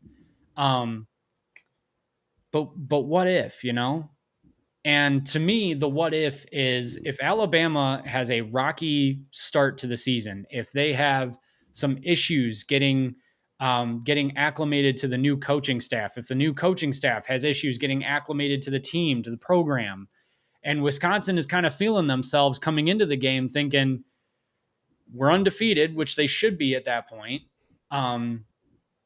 Just going to look up their schedule real quick. Yeah, they start the season against my alma mater, Western Michigan. Then they bring in South Dakota. So, yeah, they better be undefeated by the time they play Alabama. And if they are, then what if? What if? Yeah. It's all just a what if, Keegan says. You can say that about any game. True. Very, very true. I know, but any given Saturday. Well, now it's any given Friday and Saturday. Well, yeah, and Thursday sometimes. And Thursday, yeah. And don't forget about Wednesday night action. Right. Yeah. I understand that, and he's right. And I mean, there's a game that's showing up on the feed right now it's Florida State versus Georgia Tech. And I'm not going to say what if about that because Georgia Tech's going to get slaughtered.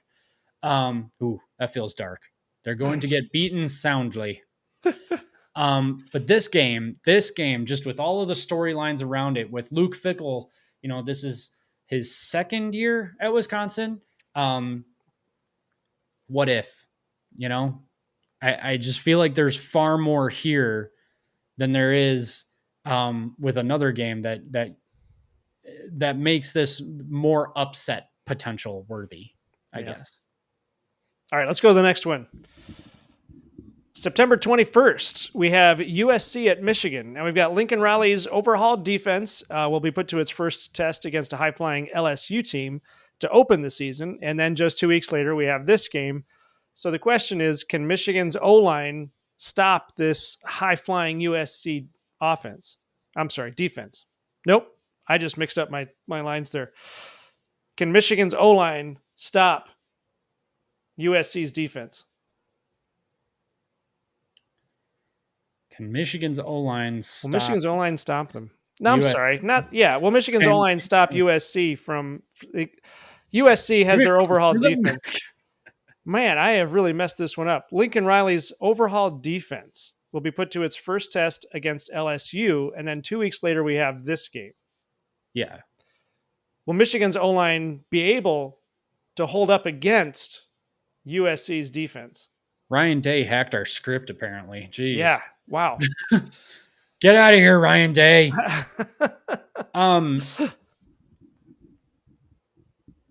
Yeah.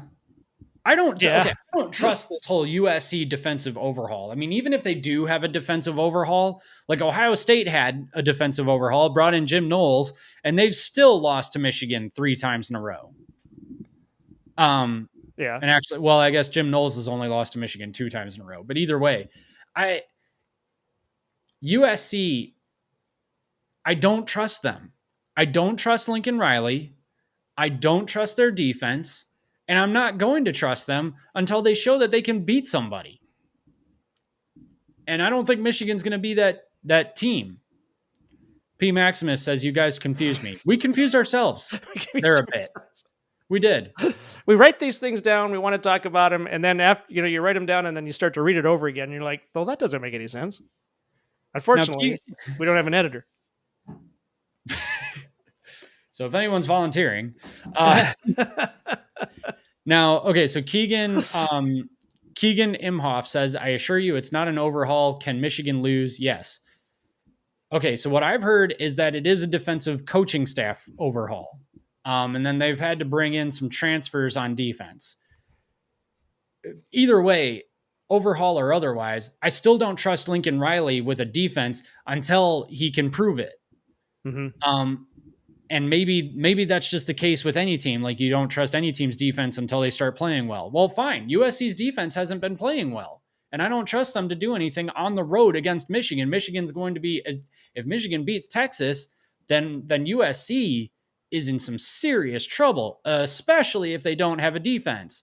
But right now, I mean, I haven't seen any evidence that a Lincoln Riley coach team can tackle, let alone play defense.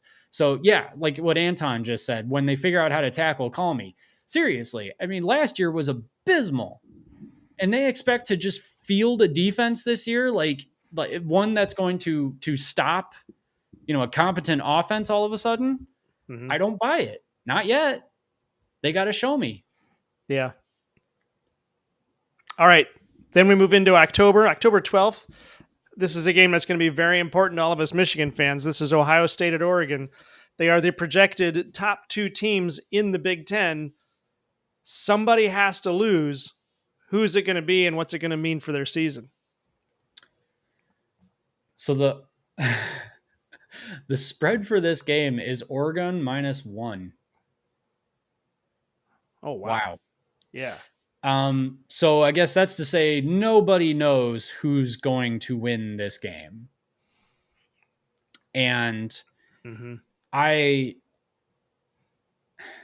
it's interesting to look at this game because, like, the loser of this game, as long as they win out, could still go to the Big Ten championship game. So we could have a rematch of this game in the Big Ten championship. I think the the loser of this game could lose one more game after this game and still make it into the playoffs. So again, we could have a rematch of this game. So what this game does is it establishes the Big Ten pecking order, and that's pretty much it. I mean, if Oregon loses this game, then Oregon's probably going to lose on the road to Michigan, just because I'm assuming that means that Oregon had some trouble with Ohio State's defense. I can't imagine that they would have an easier time on the road against Michigan's defense. So then Oregon at that point has 2 losses. Do they sneak in as an at-large bid? I don't know. But I do know that at that point, the Big Ten comes down to Michigan and Ohio State. And for this game specifically, I think all it does until we know more is it changes the Big Ten pecking order, and that's it. P. Maximus is asking if this game is at night. I'm just trying to look up the schedule here and see if it's been determined yet. Right. Oh, wait a minute. Goodness gracious. Going all over the place here. TBD. TBD. All right. Not been determined yet. In fact, it is to be determined. All right. So we don't know. Max 77 says that both teams make the playoffs. I think that's probable. Yeah. I don't know. What do you think? I think that. See, I'm at a crossroads here because I want to say like a 2-loss team can make the playoffs, but I expect Michigan and Ohio State both to have 1 loss going into the game. Yeah, that's what I was going to say. That's why this game is important, because that means one of those teams is going to have a loss when they face Michigan. I think, yeah. Yeah. But even so, I still think, like, if Michigan, let's say, loses to Oregon and then loses to Ohio State, are they still in the playoff?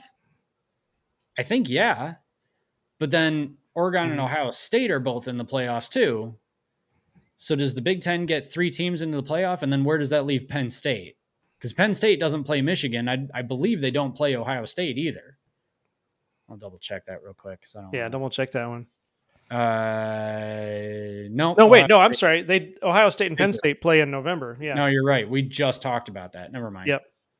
Which actually, let's go to that. That's our next game then. So, that's our game. Now, so now we move into November.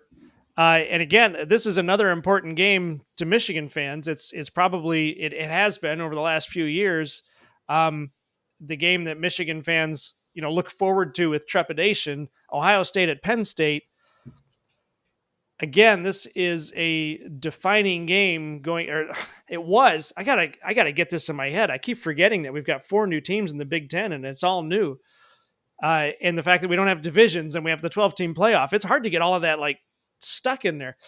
But this game was very pivotal going into the game between Ohio State and Michigan, which, Ohio State at Oregon will be a pivotal game now. Ohio State at Penn State was also a pivotal game in a different way. Nevertheless, who wins? And how does that impact Michigan?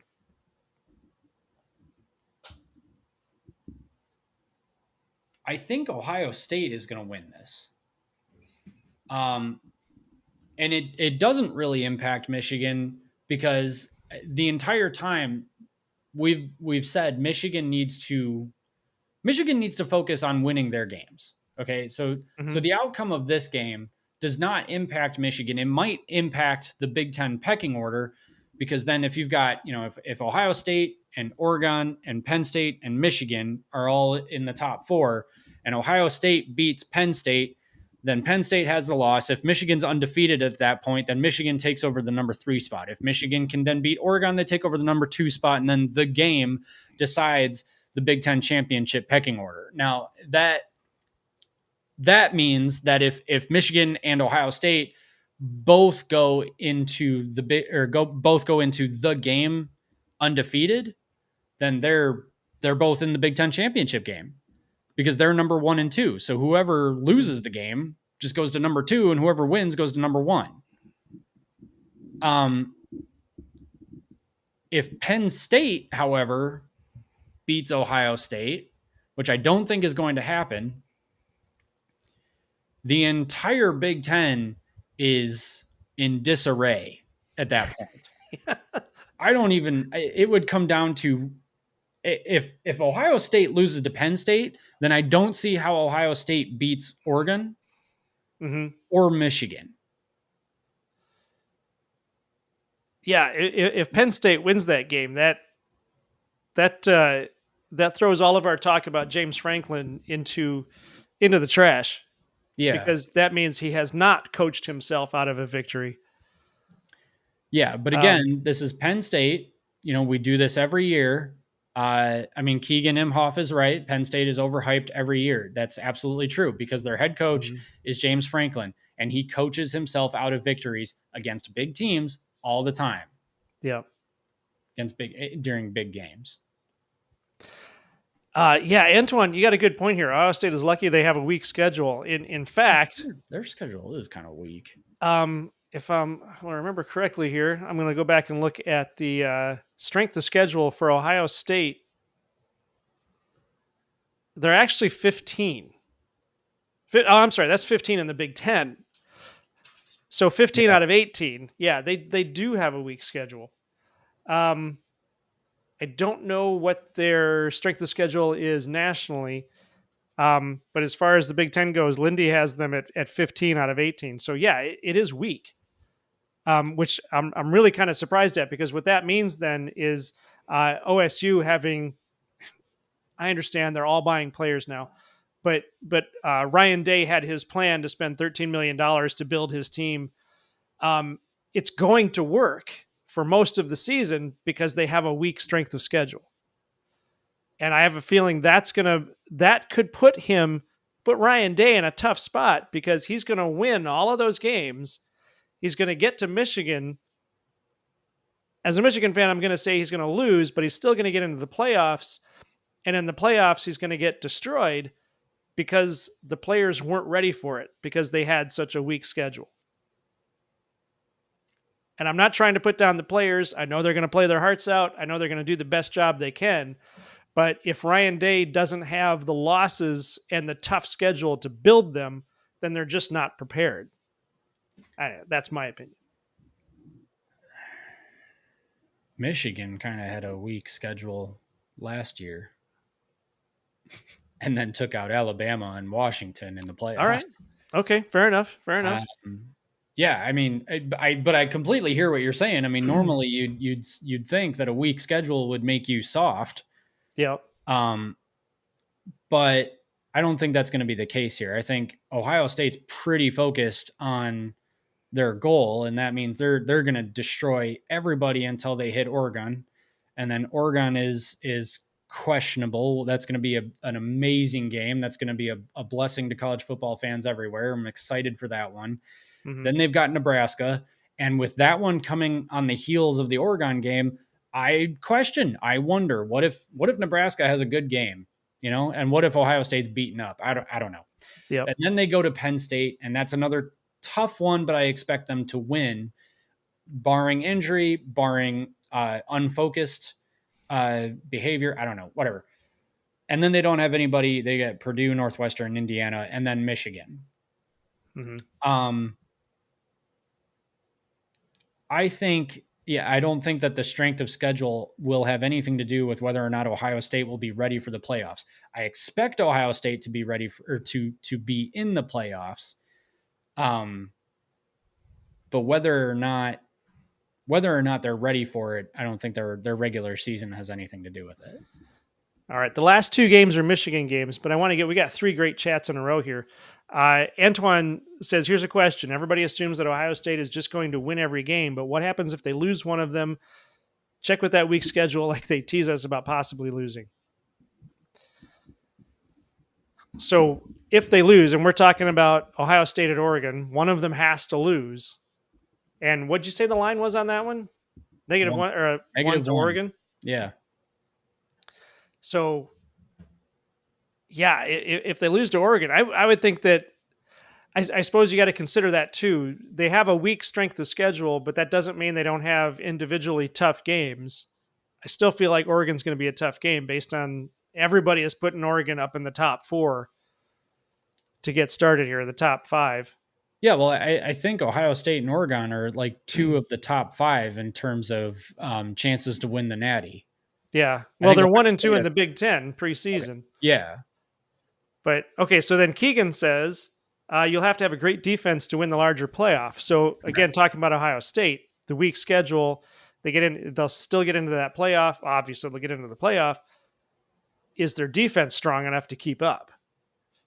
It wasn't strong enough to keep up with Michigan. Michigan had a weak schedule going against Ohio State. Oh, sure, yeah, but you gotta take these things on a game by game basis. Yeah. Just because like Ohio State's got Marshall in week 3, just because Ohio State's probably going to blow out Marshall by 50 bajillion points doesn't necessarily mean that they're also going to blow out Michigan State by 50 bajillion points, although they probably will. But that also doesn't mean that they're going to just walk into Oregon and lay an egg either, just because Marshall didn't prepare them properly for Oregon. They're right. Yeah, they need to prepare themselves for Oregon. They can't rely on strength of schedule to do that for them, just like Michigan couldn't rely on strength of schedule to get them to the playoffs. And that was Michigan's downfall in 2020. Which is the next tweet here from Connor. The conspiracies and circumstances made Michigan tough last year. Yeah. There was a lot of narratives going around, wasn't there? And that's something that you can rally behind. Yeah. Yeah. Yeah, P. Maximus, we actually talked about this too. Can you imagine if we make the playoffs and have a home game in January? Imagine playing a home game in January in Michigan. Oh my gosh. As long as it's during the January thaw, they should be okay. Well, that could get pretty cold. The game should be, because I think they're only doing first round playoff games at stadiums like that. Okay. So that would be more of a early December thing, I think, or mid-December. Mid-December, yeah. Well, if they get a first round bye, that would be nice too. Yeah. Buckeyes Battle Cry. Buckeyes Battle Cry says he has Oregon as the top team to beat Ohio State. Dan Lanning is building something special. 2025 recruiting class is fire. Yeah. It is, but I mean, he's had good players before, and he probably should have beaten Washington last year and couldn't. So I guess we'll see. But yeah, I mean, he's right. They're really, they've got a good class coming in for sure. All right, I just got to put this up there. Yes, bring your ass up to the North Pole and play football. Yeah. Exactly. Okay, so the last 2 games, these are both Michigan games, and now we're going to kind of flip the script because now we've got Oregon at Michigan on November 2nd, and actually this is the same day as the Ohio State-Penn State game, so that's going to be a stressful weekend. Yeah, anyway, so Lindy's is calling this good on good. That this and I was wondering myself if this could be a new Big Ten rivalry. If this game goes well, will we see Oregon and Michigan become a new second tier the game? Obviously, Michigan and Ohio State is the game and has been the deciding factor going into the Big Ten championship for a while, if not every year, then a number of years. But could this game throw a wrench in the Big Ten championship setup? And again, this question kind of comes from me forgetting that Oregon is part of the Big Ten, and the Big Ten championship is not East versus West; it's number 1 versus number 2 versus 2. Yeah. What does that look like? What does that look like? What does this Oregon Michigan game look like? What does it mean for both teams? I don't even know how to describe it. It's just boom. It establishes pecking order again. It's interesting. These games by themselves actually don't mean much more than pecking order rearrangements. Because again, we're at a point with the expanded playoffs that if you lose more than 2 games, chances are you're probably not getting to the playoffs. But even just 2 games, you can lose 2 games and still get into the playoffs. That's kind of crazy. And that by itself renders games like Michigan, Oregon, Michigan, Ohio State, not meaningless, but more games that are played for seeding. And that's not the case with the Big Ten championship. Seeding, yeah. You mean SEED? Yes. Yes. Um, but that's not the case with the Big Ten championship. You want to get to the Big Ten championship and win that, so you can get that first round bye and get a good seeding in the playoff. But what this does for that, though, so if you've got one loss, if Michigan and Oregon play and Michigan wins and Oregon has the one loss, Oregon could win out and be number 2 in the Big Ten and probably play Michigan, and boom, you've got it's a seeding arrangement thing. That being said, since we're talking about this from the Michigan perspective, if Michigan loses to Oregon, then they have to beat Ohio State or they're not in the Big Ten championship. They're still probably in the playoffs if they lose to Ohio State, but the Big Ten championship, it's that second game where things really start to come into question. It's that second game where they really start to become, where each win becomes all the more meaningful because you're staying in the playoff picture until you lose 3 games. Then you're probably out, and for sure you're out from the Big Ten picture. So Antoine here says, if I'm Michigan, I'm dropping all the hard non-con games. Why would you choose to play hard non-con games when all the competition is in your own league is going to be tough enough and good enough? That sounds risky to me. What do you think? That was literally the SEC's strategy. That's what the SEC does every year the week before rivalry week. That's why Alabama's playing Old Dominion in like week 12 or whatever. To lose it? No, to win it. To win. No. They're playing. Alabama does these. I'm sorry. He means drop from the schedule. Yeah. I'm sorry. I took that as being willing to drop those games to win the other games. I apologize. I misread that tweet or the post. Yeah. Oh, okay. I see what you're saying. He means taking them off the schedule and playing weak non-con teams. Right. Yeah. Gotcha. All right. Saturday, November 18th, Alabama played Chattanooga. November 18th, that is a late November game. Alabama played Chattanooga and won 66-10. In 2022, Alabama had Austin P.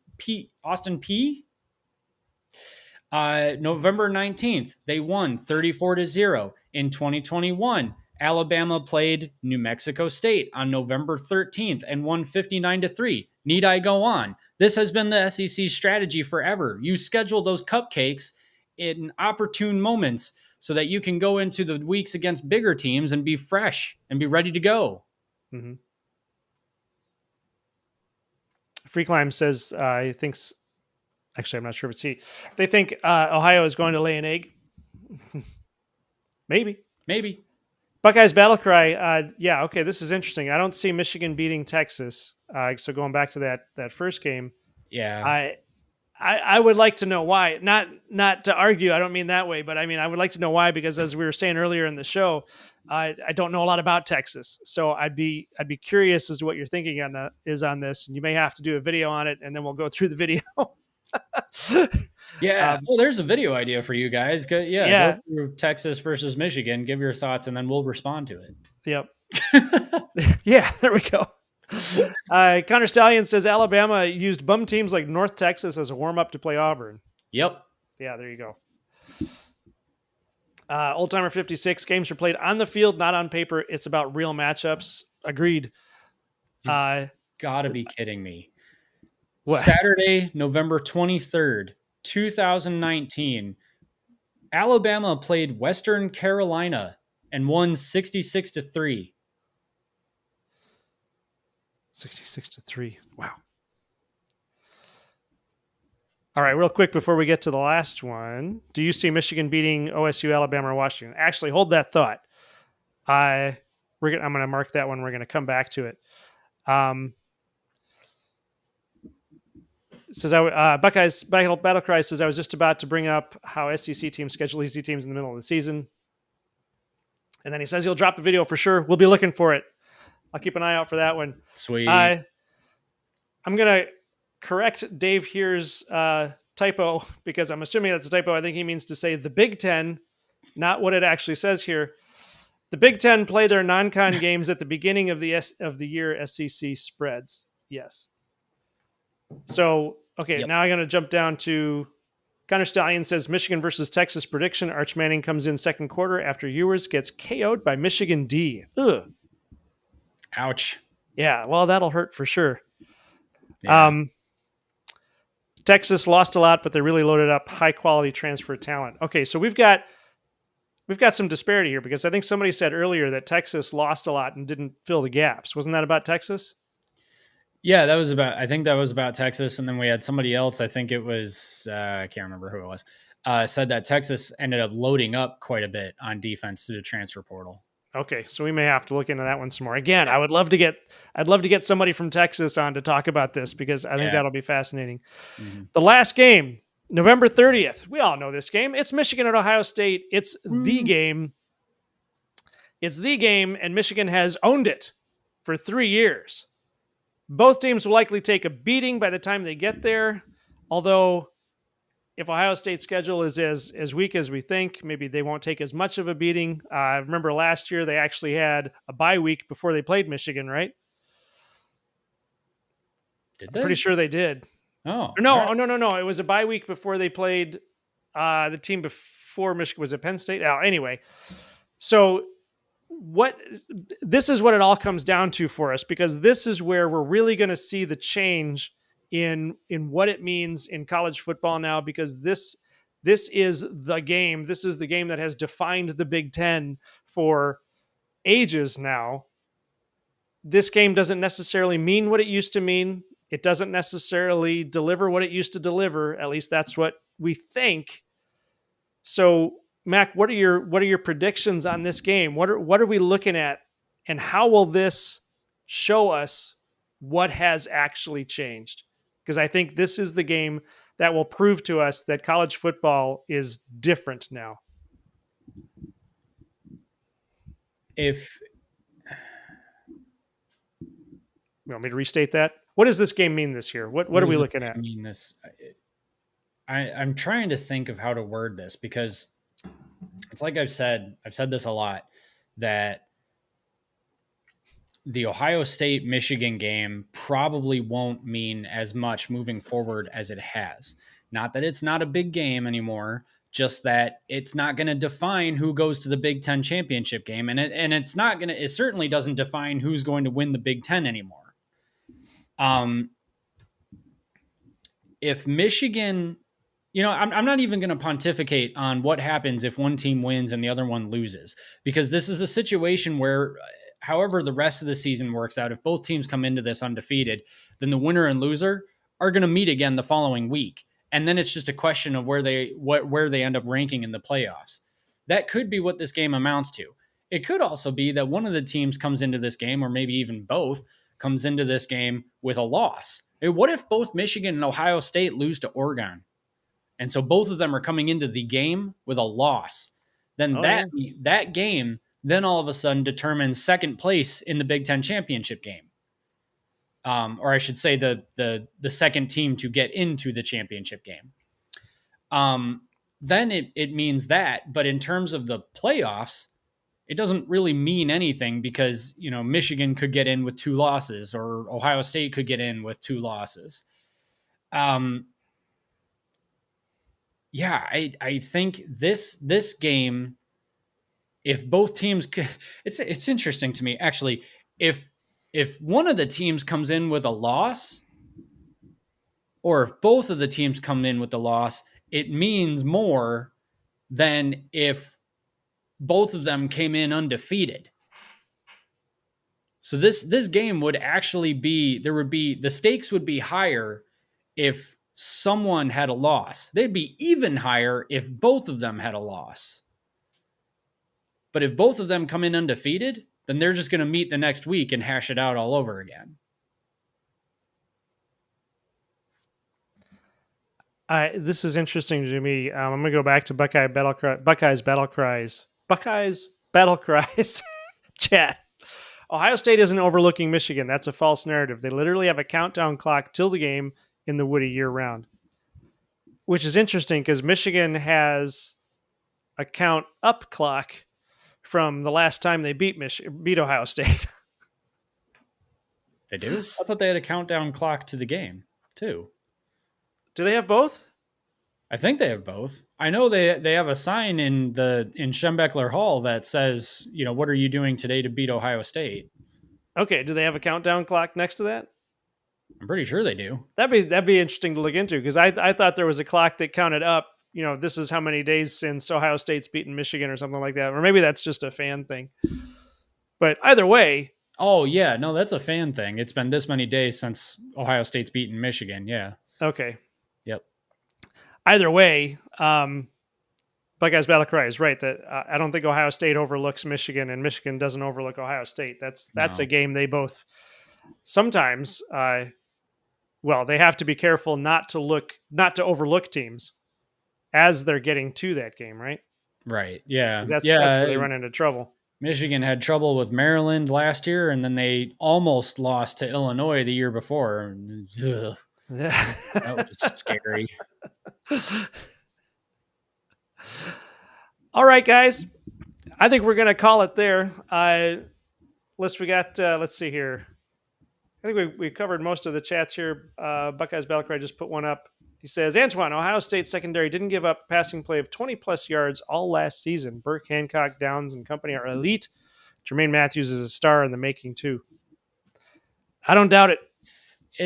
It's not the players that is Ohio State's problem. It was coaching, and it looks like Ryan Day has done some stuff to fix that. So time will tell. Yeah. P. Maximus says, I don't care about any of the playoff implications. I just want to beat Ohio State. Famous quote by Dan Deerdorf as the radio commentator of the 21 OSU Michigan game. Yep. Yeah, and hasn't that always been the case for us Michigan fans? I go back to Bo Schembechler and take this as you will, because Bo was always chastised for not winning enough bowl games. And he did have a losing bowl record. Yeah. But Bo once said he liked the regional football. He would rather beat the guys in his own backyard than beat the guys across the country. And that's what he did regularly. One of the winningest coaches of Michigan football, if not the winningest coach of Michigan football. No natties. No natties, though, but a ton of Big Ten championships. Yeah. So, all right, let's call it there. To preview next week, TJ Ronan. Yeah. Well, you know him as TJ Ronan on Twitter. You know him as TJ on Michigan Football at the Voice of College Football. He is going to join us next week. We're going to talk some, let's see, I think we're going to talk some recruiting lines. We're going to talk about potential starting lineups and things like that, whatever we can get out of him. But tune in next week to see TJ here at 8 o'clock. What? Whatever we can get out of him. Whatever we can get out of him. You can also catch TJ on regularly on Michigan Football, the Voice of College Football, Tuesday nights. Let's see, it's Tuesday night. Does it start at 8 o'clock? Yes. Tuesday night at 8 o'clock. And then Thursday night, he has his call-in show on Michigan Football at the Voice of College Football. Both very good shows. Definitely worth the watch. For those of you who haven't gone over there and subscribed to those, please do that. Thanks for hanging out with us. Don't forget to check out some of our other videos on our channel. They're not all live streams. We've got some videos that were trash talks from last year that are still funny. We've got our Big Ten special. If you haven't seen that one, go to our YouTube homepage and our special video pops up. That is Welcome to the Big Ten, and it's our tribute, mockumentary tribute to the Big Ten, introducing the new teams to let them know what they're in for when they get here. Let us know if there are any guests you'd like to have on the show. We will definitely try to give that a shot, see if we can get them here. And we also have our show Point of Minute on Michigan Football, the Voice of College Football. That will post tomorrow morning at 9 o'clock. Don't forget to like, subscribe, and leave a comment for us. Let us know what you think about what we think. Let us know if there are any topics you want us to cover. Obviously, we're getting really, really close to football starting. So when that hits, we are hopefully going to have, actually, we're talking about a second live stream. Ooh. Hopefully, we have, I guess I shouldn't say too much because I don't want to plant any ideas in anybody's head. But yeah, don't get anyone excited just yet. Yeah, jeez. But just to tease a little bit, what I'm hoping to do is to put together a panel And I don't know how many people are familiar with Friday Night Tights by Nerdrotic. We want to do a panel like that, and we're going to talk about the upcoming games. We're going to get everybody to give their score pick for the game. I'm trying to get several other channels involved. We'll see how that works out. Mac, is there anything you want to add to that? Anything I missed? Buckeyes battle cry. Not sure if it's Peter and I. Oh, it's Rob. Hey, Rob. Yeah, Rob from Buckeyes battle cry is saying you should let Peter and I on with TJ and debate him. Oh boy, that would be cool. I will have to talk about that. Yeah, I'll have to talk to TJ. I don't know if we can do that next week, but maybe we can plan that for the future. That would be a lot of fun. And see what TJ would think about that. That would be, I'd like that. Yeah, we get something fun going there. So that's going to do it for us. I hope everybody had a great Monday night. Have a great week, and we will see you next Monday at 8 p.m. right here on the Big Ten Show, the Big Ten Team Rivalry Show, 8 o'clock with TJ. Don't forget, TJ is going to be here with us next week. Mac, take us out. This is the We're Desperate for Coffee show on the Big Ten Team Rivalry YouTube channel. Good night, everybody. Sleep well. Good night. And go blue. Go blue.